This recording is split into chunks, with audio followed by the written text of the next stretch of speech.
How is this for a cool place?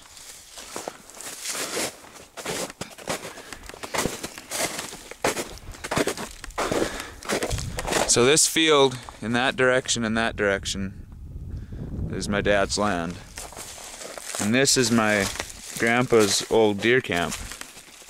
And it wasn't built here, it was moved here.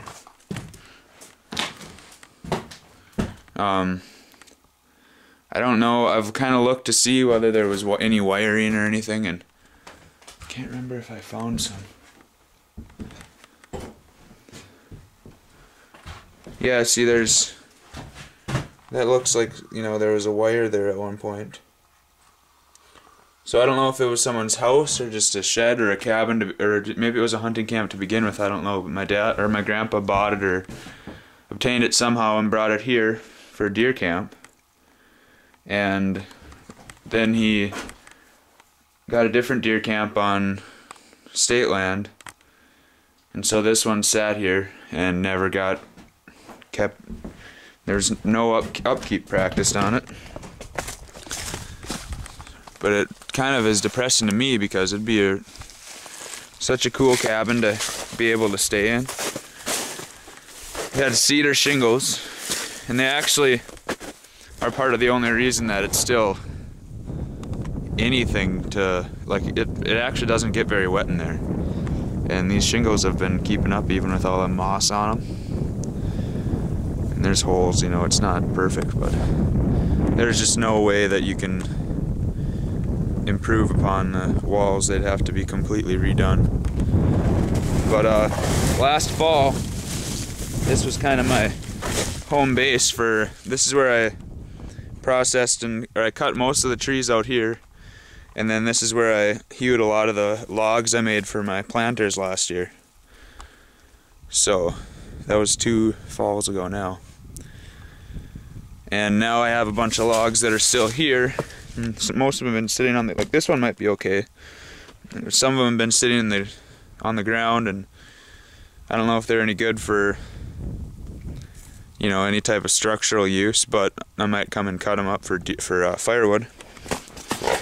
And when I would be cutting trees, and then there were whichever pieces, some of them would fragment, or some were too, you know, parts of the tree that were dead, piled up wood in here so it could stay dry, and then whenever we were short on wood at our deer camp, come and grab a few armfuls. It had a barrel stove in here, and I actually felt quite dumb because what I did when it was still hooked up, and there were mouse houses in there, and I decided to get rid of them by burning them. It was stuff, you know, junk like that. And so I started a fire in there. Well, I hadn't looked up here, and there was some dust and wood chips and things around that hole where the pipe was coming through, and I climbed up in the attic just to check, and there were sparks, and yeah, it was dumb. So I almost burnt this cool place down. Last year, or yeah, that fall that I was working out here, I cut these pieces and split them and kind of boarded up this window anyway. Wasn't the best job, but helps, so it kept a little bit of wind out here. And I have a pile of cedar that I brought here actually when I was working on things. I was thinking of making another cabin here, or some place to camp. And I was working on different things. I was going to make some outdoor furniture out of these cedar sticks that I got from work. But I haven't done that yet. I might use some of them for fence posts for if I make another little chicken run or something.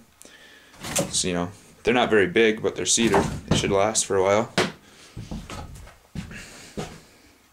So yeah, this is one of my favorite places. I didn't come here much this winter. Wish I had more though. I built this fence that year too, kind of just for fun. Not very strong. I mean, some of it fell down right away, but there's a bunch of raspberry bushes here, wild raspberries, and I was gonna try make I was gonna try protect them so I didn't stomp all over them when I was working, because this was kind of overgrown with things, and I came and stomped it all down. There's also deer antlers. I put those there too. Thought it would polish off the place, make it look a little more authentic. So, anyway, thought I'd show you.